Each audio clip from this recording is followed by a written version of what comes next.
The tribulation may well begin with Israel facing an age-old crisis. She is threatened on all sides by her Arab neighbors. As tension in the Middle East reaches fever pitch, a charismatic world leader will arise out of Europe, offering the Jews the one thing they most desperately seek. The Bible refers to this leader by many names: Master of Intrigue, Worthless Shepherd, the Beast, the Antichrist. In what appears to be an extraordinary act of diplomacy, the Antichrist aligns himself with Israel and brokers a peace agreement with the Arab nations, preventing an all-out war.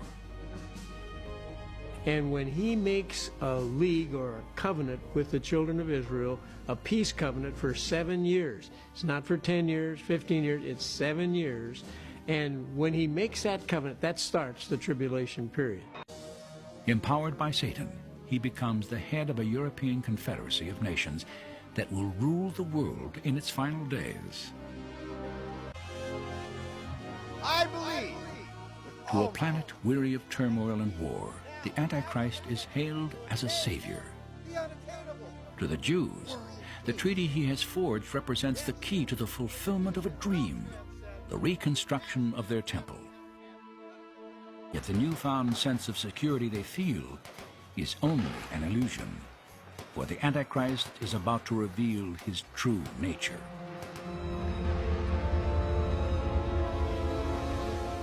Midway through the tribulation, he suddenly breaks his treaty with Israel and unleashes a torrent of persecution against God's chosen people.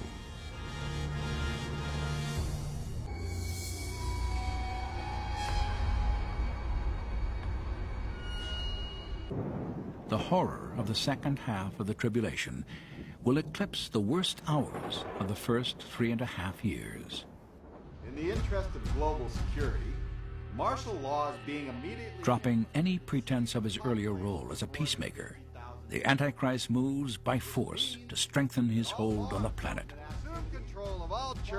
His agenda expands beyond military, economic, and political objectives when he moves to establish himself as a god and demands the worship of the entire world.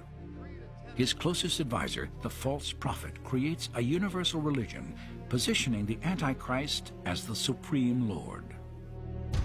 Then, at the height of his arrogance, the Antichrist commits the ultimate act of desecration against the Jews. He enters their holy temple and erects an idol of himself as an object of worship. Let the world know that I am God. And from this day forth... In what will appear to be a miracle, the idol of the Antichrist will speak, commanding the world to bow down in worship. Power and the knowledge and the wisdom of the universe.